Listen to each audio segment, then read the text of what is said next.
Riders and learners, I am leaving work. Well, this is not where I work, but I am leaving the area of work. Just had some lunch.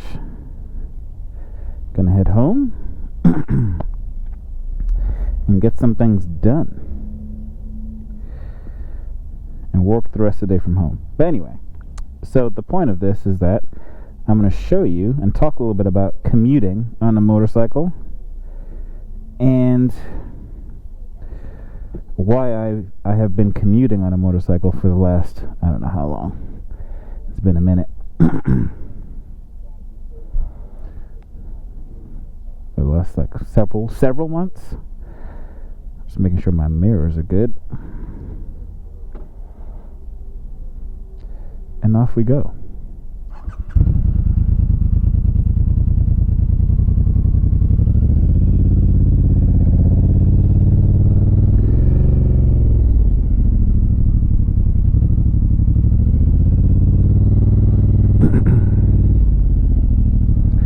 Alright, so my commute is from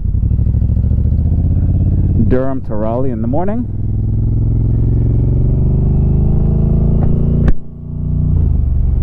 And from Raleigh back to Durham. So it's about, give or take, what,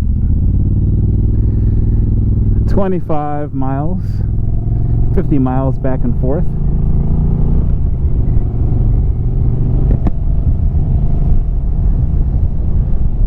So it's a, it's a busy commute, and 50 miles per day is, it's a lot. So as you can imagine, doing that every day can get a little pricey, depending on the bike and the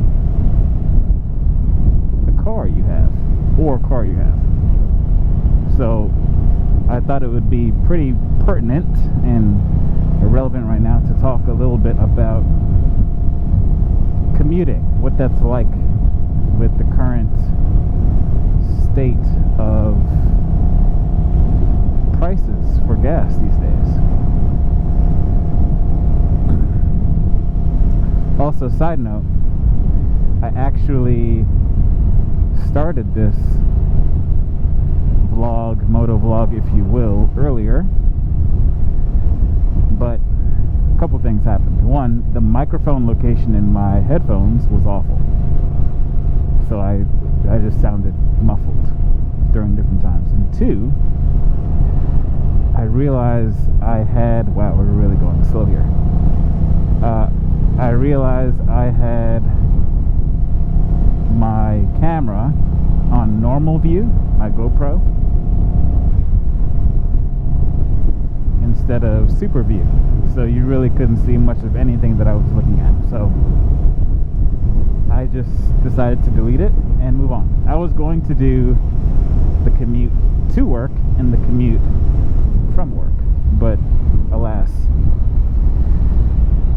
it may just be redundant anyway, so it's probably for the best. I'm just doing one way. You don't really need both ways. You probably get the point after one. So first things first, why did I start commuting on a motorcycle? Well, I had a motorcycle, one. Thought I might as well use it. It's a nice way to get to work. But the relevance of it now is that the gas prices are extremely high. I don't know if you've noticed. So I passed by a gas station this morning, and yesterday was like $4.64 regular. This bad boy takes regular, so we don't have to worry too much about diesel or premium. There's actually a video from this guy on RevZilla. I think his name's Ari. On RevZilla, about the reasons why you can, for your motorcycle, to use anything more than regular.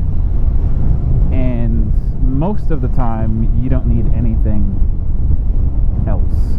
You do not need premium, ultra, whatever the hell it's called. Those different types. You usually don't need it unless your engine. And your manual actually tells you that there's a reason to use those. Otherwise, you're just wasting your money. It's not like, you know, you want some random brand of watch other than, you know, like a premium brand like Rolex or something. It's not about quality. You're not getting a better quality of gas by getting premium. It's all about how it burns and how it affects your engine. So, for those of you who may be wasting away your... Really? For those of you who may be wasting your money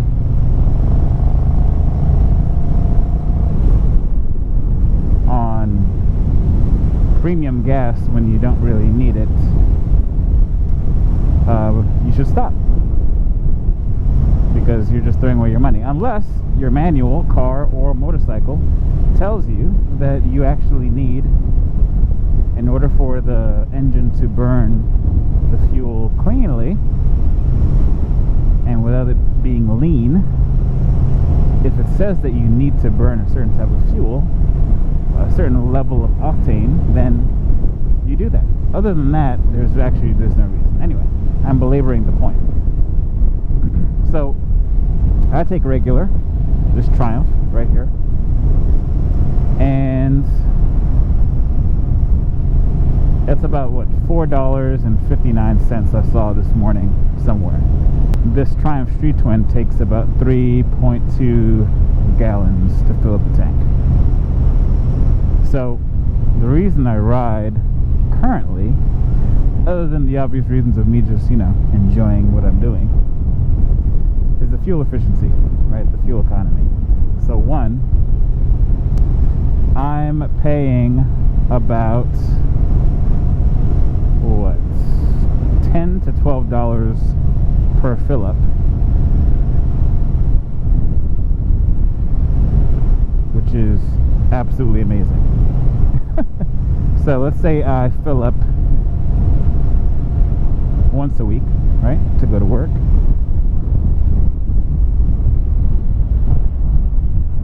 Oh, this is a tight turn here. Wow, now that was a turn. So let's say I fill up once a week. That's anywhere from $10 to $12 a week. That's anywhere from 40 to what? 12 times 4. 40 to $52 a week, right? 48, excuse me.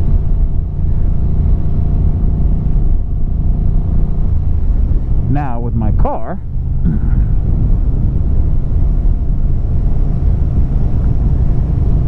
my car gets a gas mileage of anywhere 23 to 26 miles per gallon. It's a 2012 Suzuki Kizashi, right? So 23 to 26 miles per gallon, let's say. It's $54-ish to fill up, versus $10 to $12. So you already know where I'm going with this. So you multiply that by 4, right? At best, once a week. You know, you're getting close to $200+ Yikes. So, you know, $50 versus $200, I mean, it's a pretty, you know, it's probably pretty simple.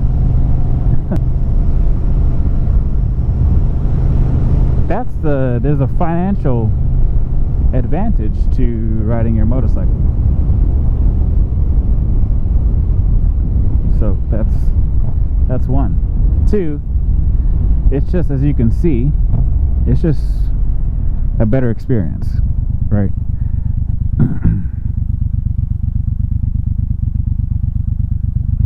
Let's see if I can make my way over here.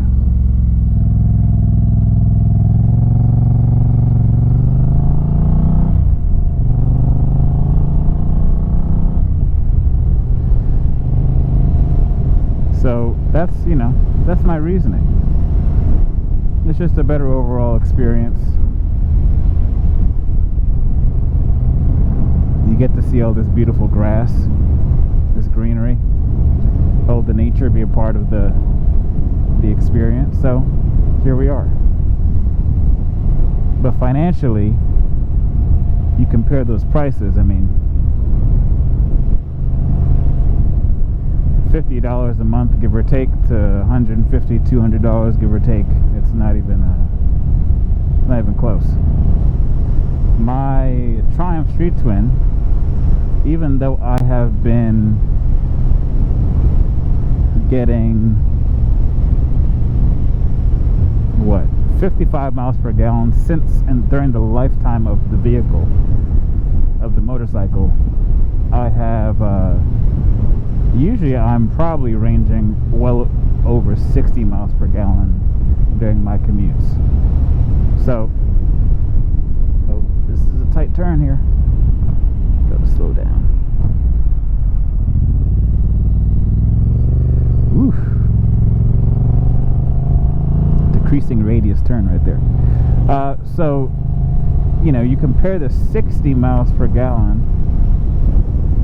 to the 20-something miles per gallon. I mean,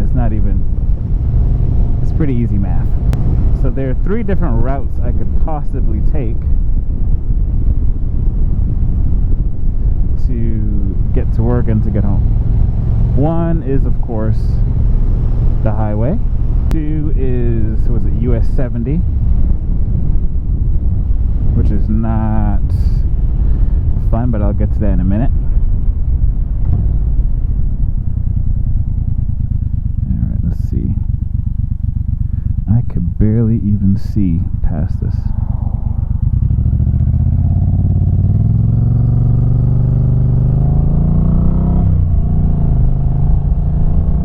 And lastly, I don't know if I can actually say that I'm naming the route, but there's this route, right?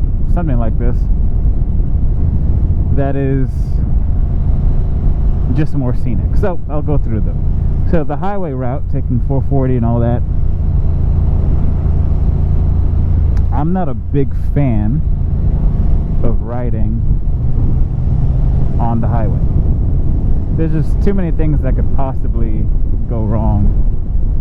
Too much madness, too many people in a rush, too many people who, I mean, all the folks that are on, in their car and on their phone, it's bad enough that they're on the road, but it makes it even worse when they're going 70 plus miles an hour. So for me, taking the motorcycle off the highway, I mean, it's just better for many different reasons. One, you get to see, you get to go on rides like this to and from work. So for me, it's a mental health thing. I love being a part of this, all of this, as I'm riding to work and from work. But then also, the dangers of the highway are avoided. Now, if I'm running a little bit late, I'll probably take the highway. And because I work in education, I am usually off to work well before it gets, crazy crowded outside. And the highways are not, they're not as busy. There's not as much traffic. So I appreciate that.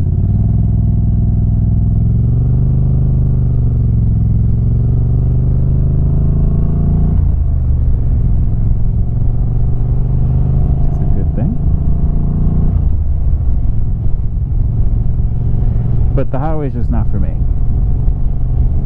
It's not really my thing. And what's to 70, right? US 70. So it's some back roads, and then you're on US 70 for a little bit, and then you go back into back roads. It's not bad. The issue with 70, the primary issue with 70 is that they need to redo the roads. There's way too many bumps on 70 for it to be comfortable. There's just too many. There's just too much. And so, with the way the street twin is set up, all those bumps, it's just, my behind is crying by the time I get to work. So it's okay, but it's just not the best.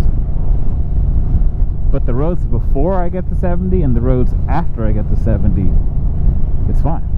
It's great. But everything else, you know, on 70 is pretty awful. And sometimes people on 70 get a little crazy too. So that's the second choice for me, if I absolutely have to. And then the first choice is the route that takes the longest. So I have to make sure I'm leaving a little bit earlier, because I think it takes 10 minutes more than my second option, and I believe it takes, oh my god, we're going so slow, and it takes about, what,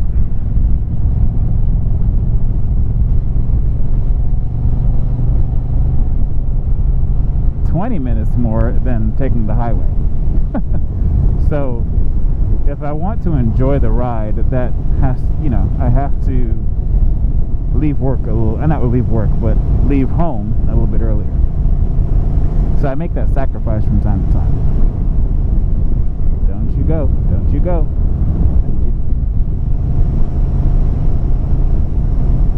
But this is that route, right? So on the way home, I mean, I usually I'm not going anywhere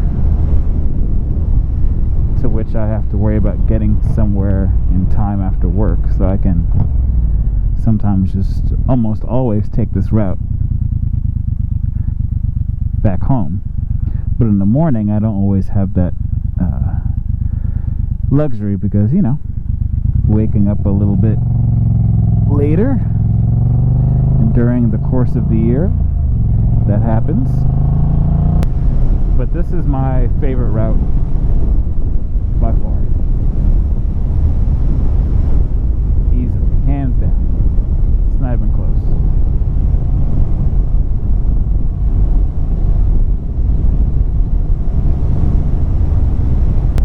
Welcome to Durham. We're back.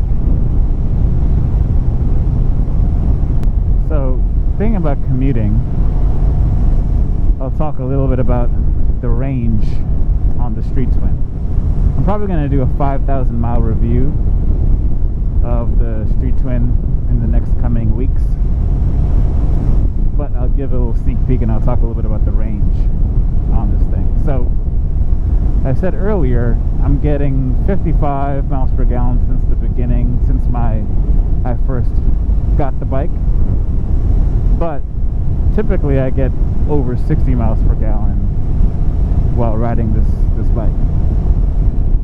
So the fuel economy is great. I mean, it's a 900cc bike, so it's giving you some power, but also it's still giving you great fuel economy.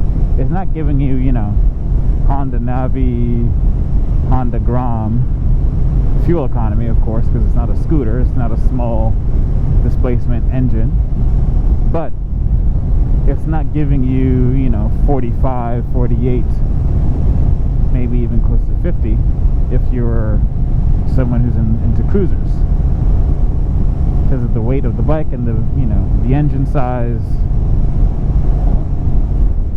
You know, your fuel economy is going to be a little bit worse. So this really, to me, I feel like has the best of both worlds.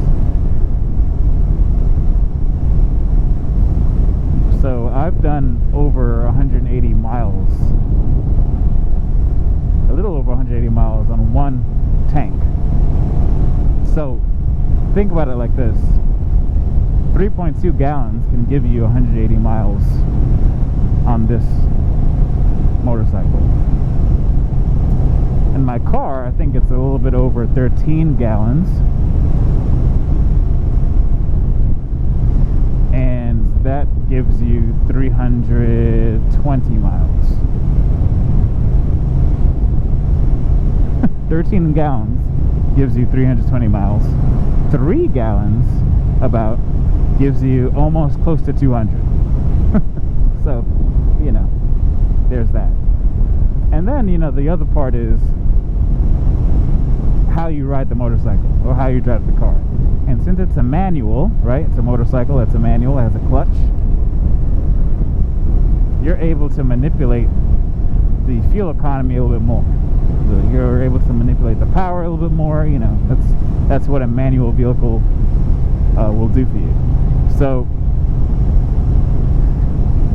for me in my rides, you could probably see, unless if it's a hill, I'm still getting pretty good gas mileage. I'm getting 58 miles per gallon if I'm going up.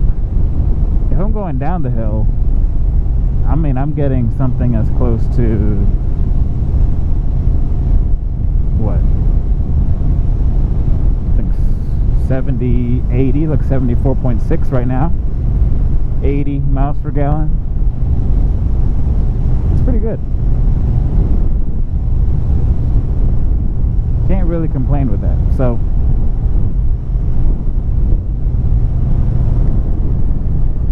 I mean, this is all the reason why I would say maybe the future may not be electric quite yet, or even so far to say, you know, hydrogen or solar or air. It may actually just be motorcycles.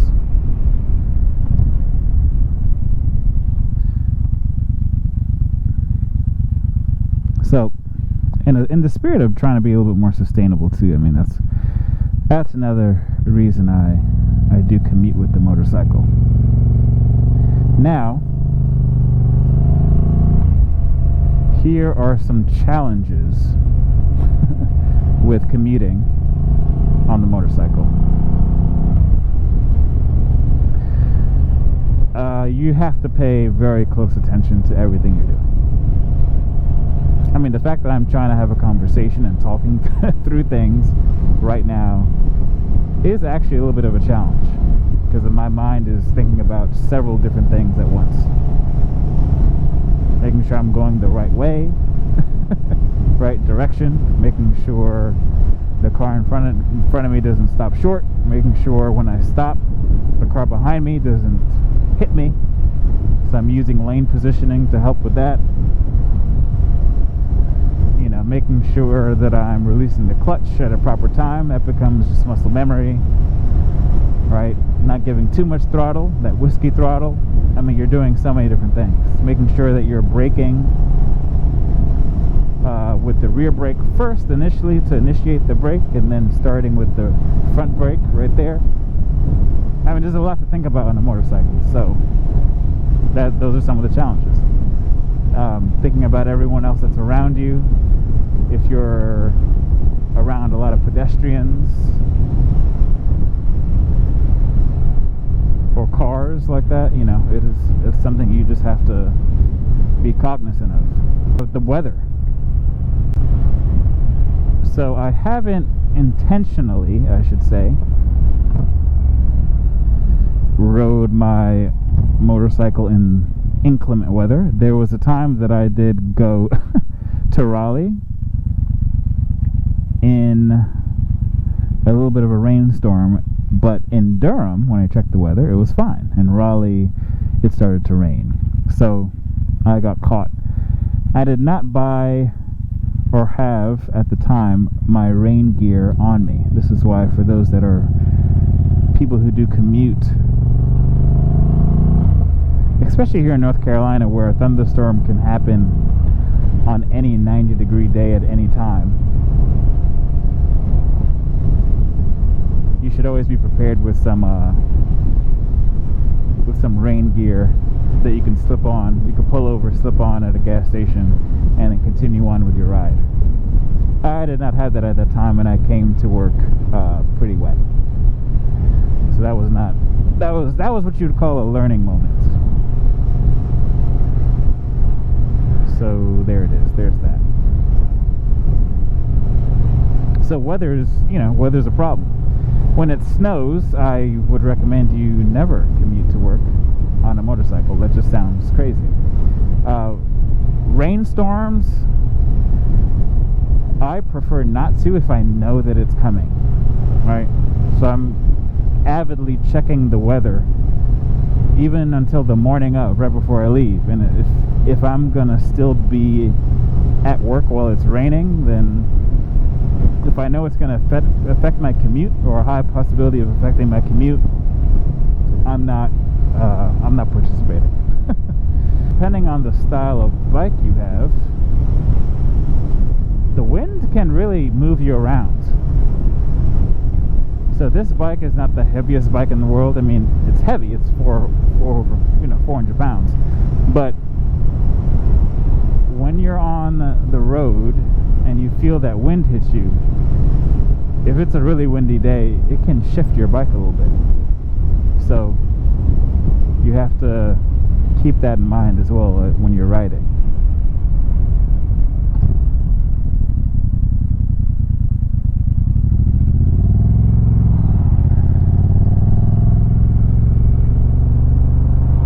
Now, if you're a bigger cruiser,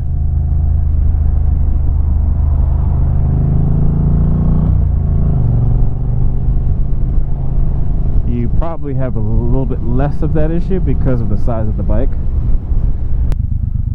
But still, the wind can affect the way you ride a little bit.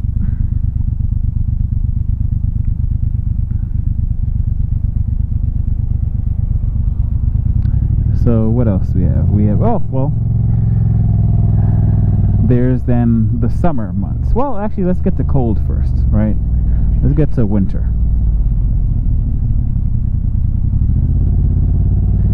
So this is my first winter riding in the rain. Sorry, in the cold, and I came up with a system for myself, and probably everyone's gonna have to come up with a system. Oh, jeez, it's a big pothole.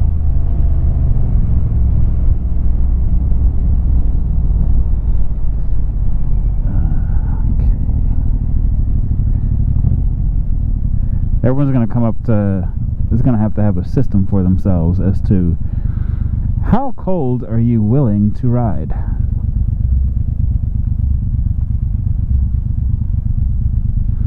And so for me, under 45 degrees is just too much. Because then what you got to think about is the wind chill. And the wind chill is just going to be freezing at 45 degrees.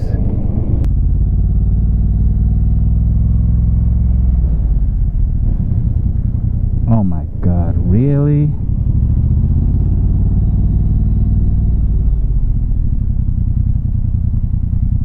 Oh, not the gravel.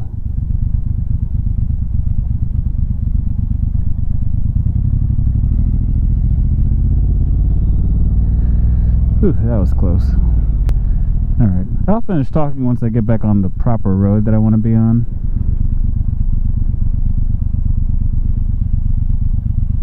You know what? Why don't I just do this? This is crazy.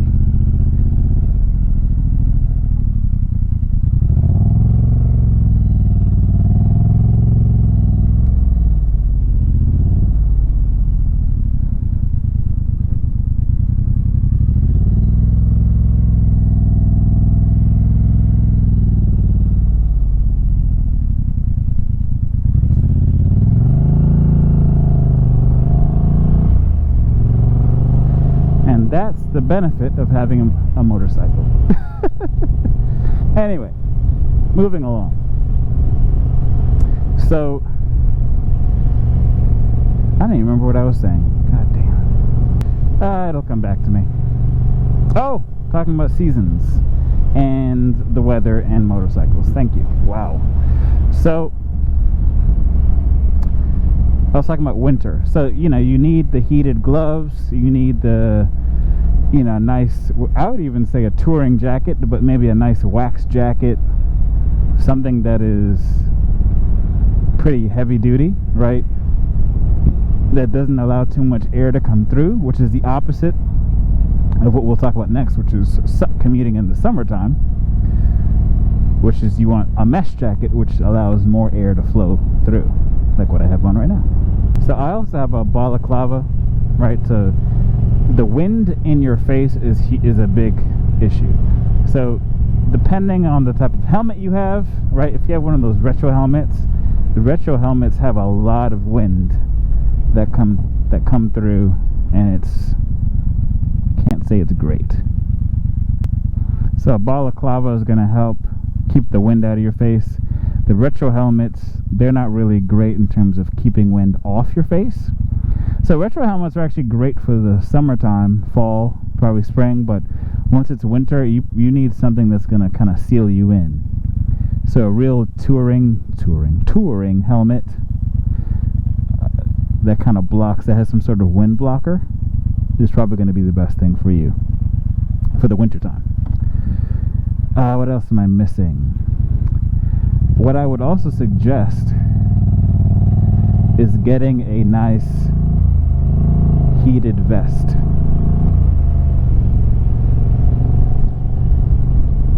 So if you get a heated vest,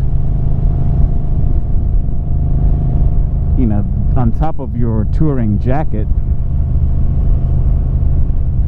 I mean, you're in a good place. You could probably ride, which is what I do. I still ride in like 49, 50, 55 degree weather.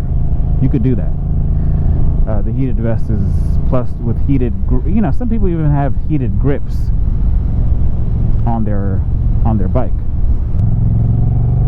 Heated jackets are also sweet. So some of the heated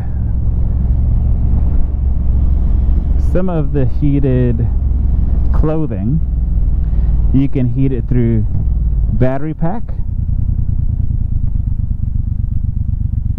or you can heat it through like a rechargeable battery, or sometimes I've seen people connect it to the battery of the bike.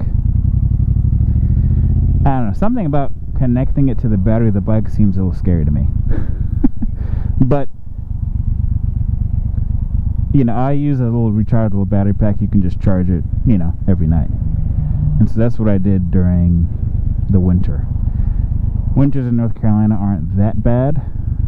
So,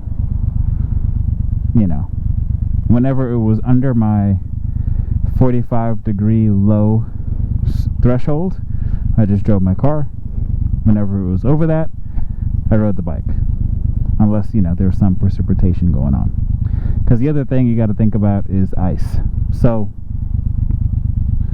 even though your afternoon commute may feel nice, 58 degrees, wonderful, if in the morning it's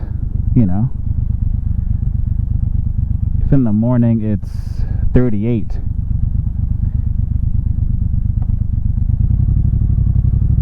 what's going on with the light here? What the hell's going on here? Anyway, if in the morning it's recovering from some ice,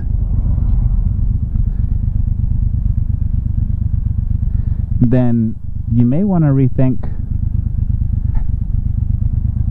biking to work, just off the strength of black ice. Even though in the afternoon and the evening is going to be better, that morning commute could be a little treacherous. So that's winter commuting. Now we're currently in summer. It is 90 degrees, about 88 and 89, something like that, here in North Carolina. So the key, as I said, is the mesh jacket.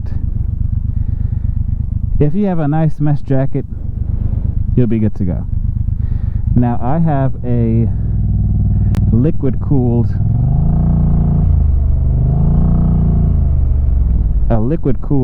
bike.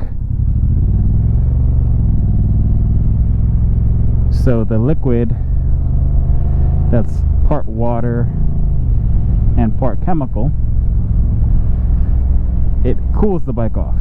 So, and I also wrapped my pipes, so there are many things working for me that makes the bike a little bit less hot. Now for some people who have cruisers,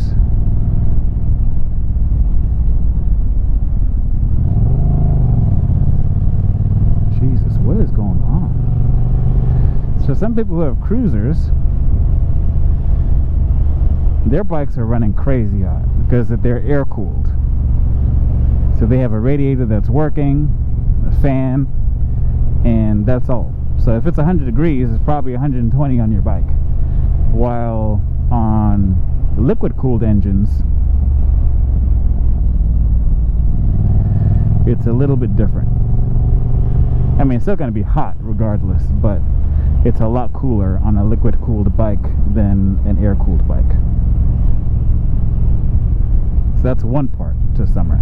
So you need the jackets, some mesh gloves.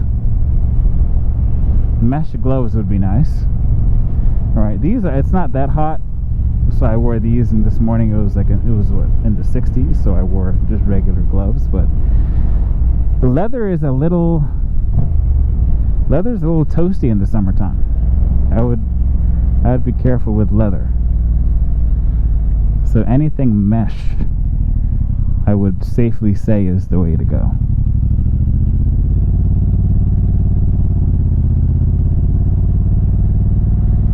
And the last part for riding in the summer is just, the heat.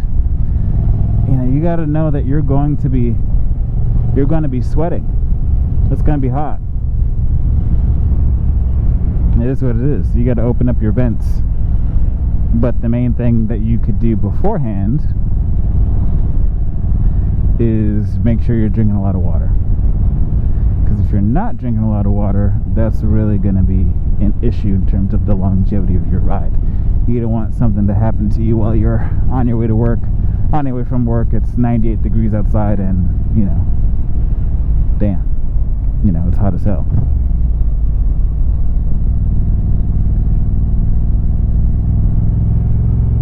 So those are some things to think about with commuting to and from work on a motorcycle. Got to think about your environment, the people, the cars, other motorcycles, things like that. Got to think about what you're wearing, the weather all day, in fact. Not only just your commuting times, everything before and in between and after. And, in this climate, and I'm not talking about, weather, but in this climate, you got to think about gas, fuel. That may even impact which motorcycle you end up buying, right? You go with a bigger bike, takes a little more gas, cruiser, or a street bike that's a little bit more, fuel efficient. Or if your commute isn't even that far, but you still want to ride on a bike, maybe you choose a smaller displacement bike, or a motorcycle like scooter, like the Honda Navi, which gets apparently close to 100 miles per gallon. So these are all thoughts you may want to, contemplate. What is this person doing, really? These are all things you may want to contemplate when you're thinking about, should I ride my motorcycle today, or should I take the car? Or at the dealership, should I buy this bike or should I buy that bike? I don't know. Some things to think about, because I don't think the gas prices are going to be getting a whole lot better. Oh my God. Wow. It was brutal behind that person. Anyway, I was going to go to the hardware store, but I'm going to go home first. have things to do. And I want to get this stuff off my back and put away all the cameras. So that's my video for today, talking about commuting. So I commute about 50, whoa, you better stay right there. I commute about 50 miles to and from work, give or take 5 miles or so. And it's been great. Very relaxing. And I'll continue doing it for as long as possible. Until the weather is crappy again. So unless it's raining, thunderstorming, you know, tornado warning, I don't know, whatever, I'm gonna be on this bike going to work. Oh man, I don't even, what is happening here? Well, I'm not gonna hold you all up here. This is gonna be taking forever. So riders and learners, Marks is out.